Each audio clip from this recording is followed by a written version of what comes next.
Maintenant qu'on a fini d'installer notre projet, je vais maintenant l'ouvrir avec mon éditeur. Moi, dans mon cas, je vais utiliser WebStorm. Donc, je vais aller là où j'ai installé le projet.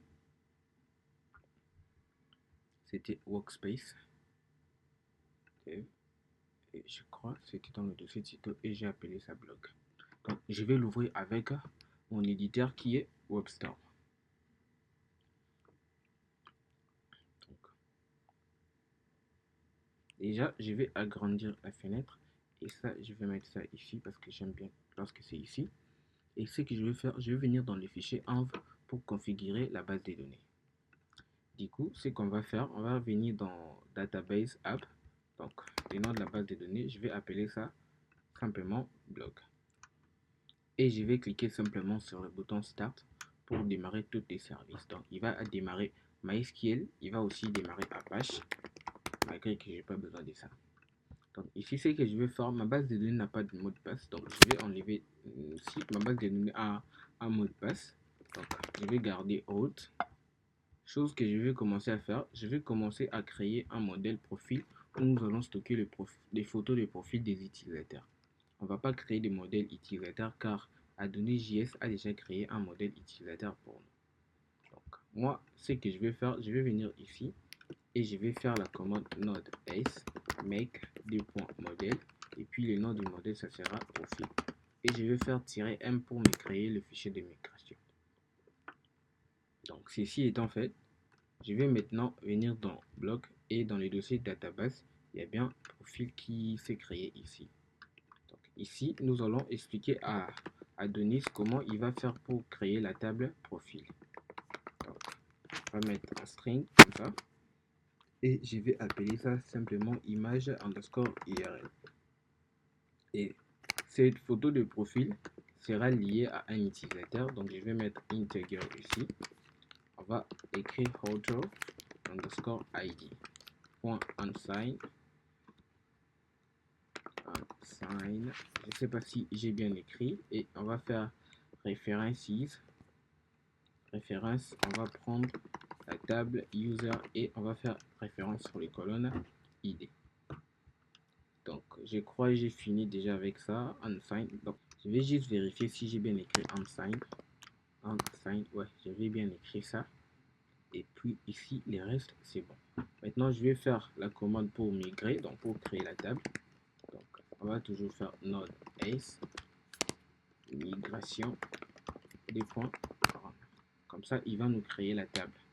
Donc, s'il ne trouve pas la base de données, ça va créer un problème. C'est le cas chez moi. Il n'a pas trouvé la base de données bloc. Je vais vite fait le créer ici. Donc, tout ça, je n'aurai pas besoin de ça. Je vais faire commande K et je vais faire new et je vais créer ma base de données qui est blog.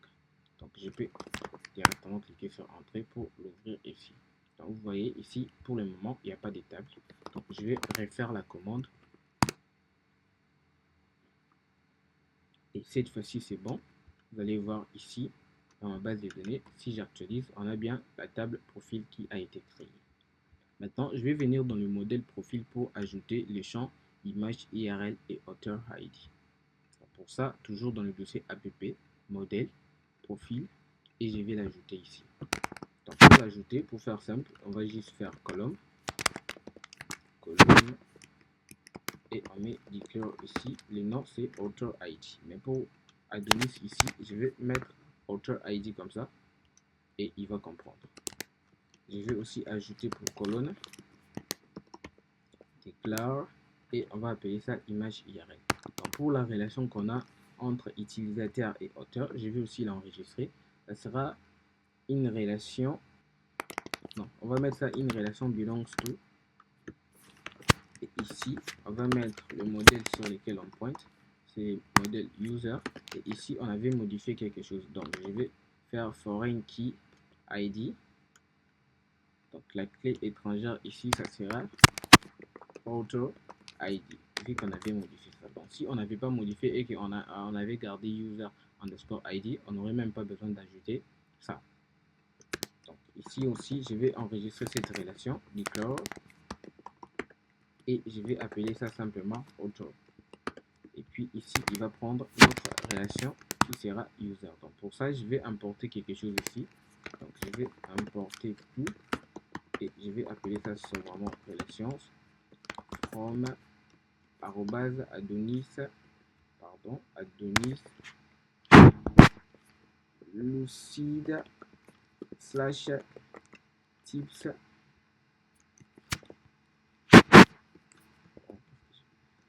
Bon, ici déjà c'est pas form, c'est from comme ça.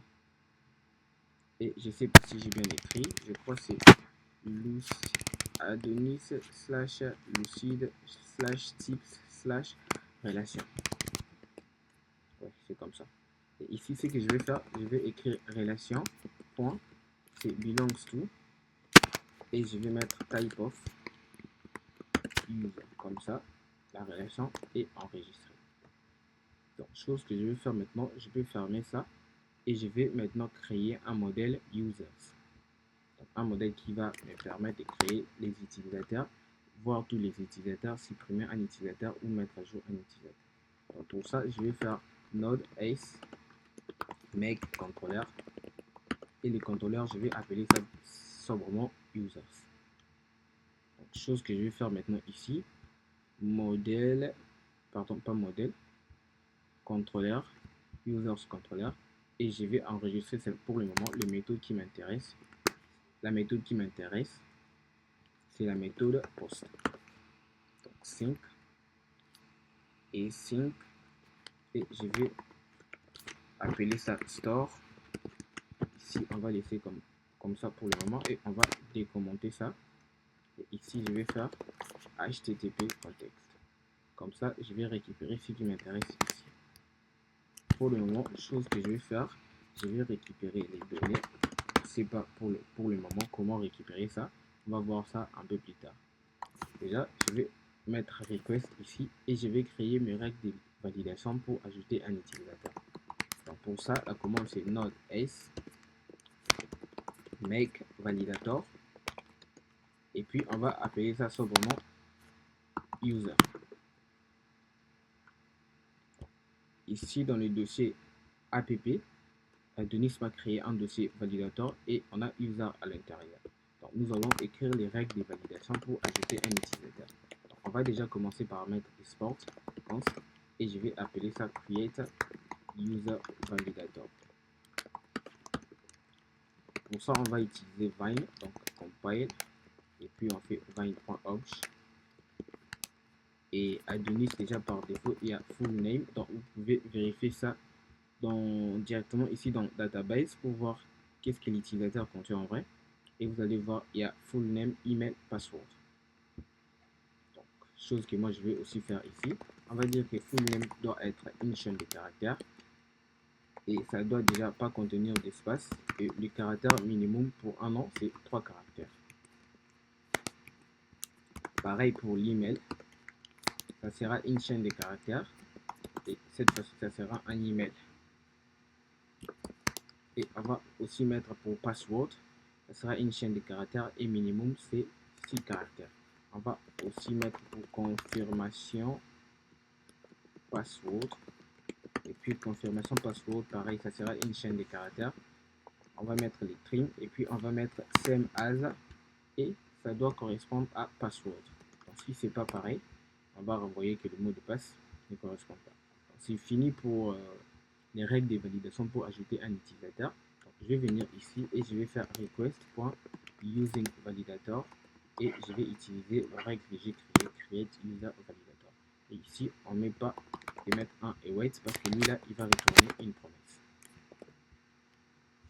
Maintenant, après, qu'est-ce que je vais faire? Je vais directement appeler le modèle user. Donc, je vais mettre await aussi, await user user.create et puis je lui donne directement les données. Pour le mot de passe, ne vous en faites pas, Adonis.js va déjà hacher le mot de passe pour nous. Et ici aussi, je vais récupérer la réponse, response, et je vais retourner la réponse ici. Donc, response.noContent. Donc, on ne va pas retourner le contenu. Et je vais aussi ajouter la méthode index, juste pour voir les utilisateurs qu'on a dans la base de données. Index on n'oublie pas déjà de mettre contexte ici. Et ici, pour faire simple, on va juste créer une variable users sur laquelle on va récupérer tous les utilisateurs user.all. Comme ça, on récupère tous les utilisateurs et on va retourner une réponse. Response, chose que j'ai pas importée, on va l'importer ici. Response.ok data et je renvoie la liste des utilisateurs. Donc, c'est fini avec les contrôleurs pour le moment. Je vais venir dans les fichiers start route pour enregistrer les routes. Donc, je ne vais pas déjà me casser la tête. Je vais créer un groupe et je vais enregistrer les routes. Et ici, je vais ajouter un préfixe. Donc, tous les routes qui seront dans ces groupes auront un préfixe API. Donc, ça veut dire que pour accéder à ces routes, il faut faire le nom de domaine /API /la route. Ici, je vais enregistrer la route déjà pour les utilisateurs.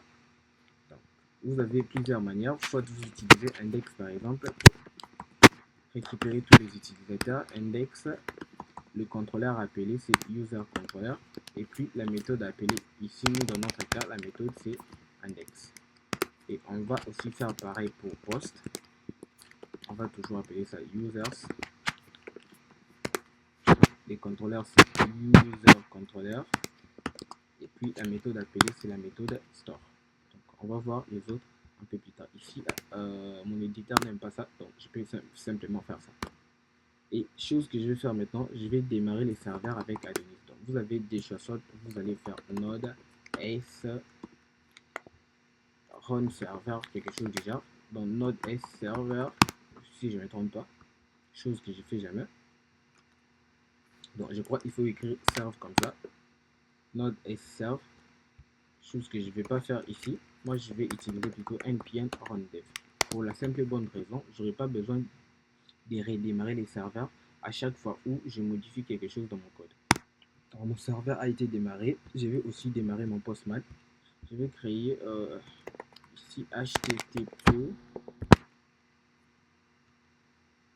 Je crois que c'est le bon URL. Et ici c'est users. On va cliquer Enter. Normalement on devait avoir un tableau vide. Un problème. Ouais. Les ports c'est pas 8000, c'est 333. Je lance. Je sais pas si il veut que j'écrive localhost ici, mais normalement ça ne devait pas être le problème. Ok. Ici on n'a rien, on n'a pas d'utilisateur, donc je vais copier ça pour ajouter un utilisateur. Donc, je vais mettre ça ici et la méthode ça sera post. Déjà on va essayer de cliquer pour voir les messages qu'on aura. Donc, ici il nous dit que le nom est requis, l'email, le password et confirmation password.